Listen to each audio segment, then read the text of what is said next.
Andrew Johnson's inauguration, March 4, 1865.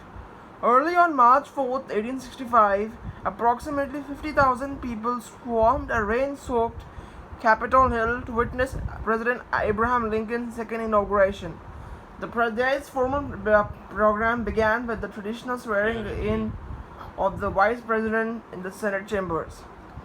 Crowded together on the floor were senators, House members, Supreme Court justices, diplomats, and the cabinet.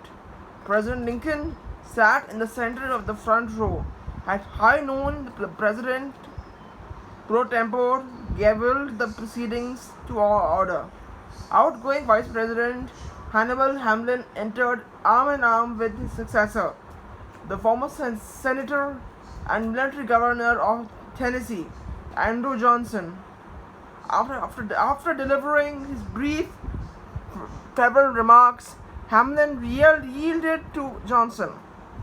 As Johnson stood to address the Senate, shock waves swept the chambers. It was immediately apparent that the man about to become next in line for the presidency in those dangerous closing weeks of the Civil War was seriously intoxicated. He had spent the previous evening drinking with the Secretary of the Senate. Before reaching the chamber this morning, Johnson stopped by the Vice President's office. They were to ward off travel fatigue and the lingering effects of bad cold. He had reportedly consumed 3 glasses of whiskey. On the dais, Johnson veered illogically with one whisper to another. In tones ranging from a shout to a whisper, he described his human humble roots. "I'm a plebeian. I glory in it. I am going for you to tell you here today, yesterday, in this place, the people are everything." He ignored Hamlin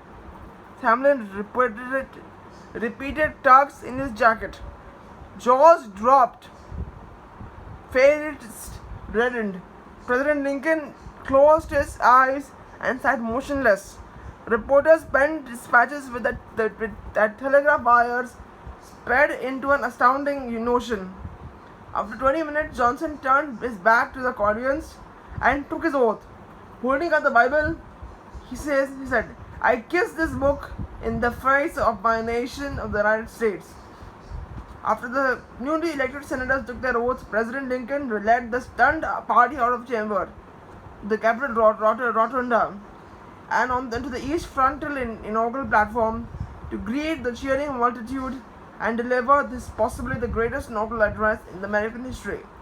After the ceremony, the new Vice President went into seclusion as he struggled with poor health that had prompted him to his unfortunate overindulgence. Both of Massachusetts senators introduced a resolution for him to resign. This prompted an uncertain and unconcerned President Lincoln to write a cabinet minister.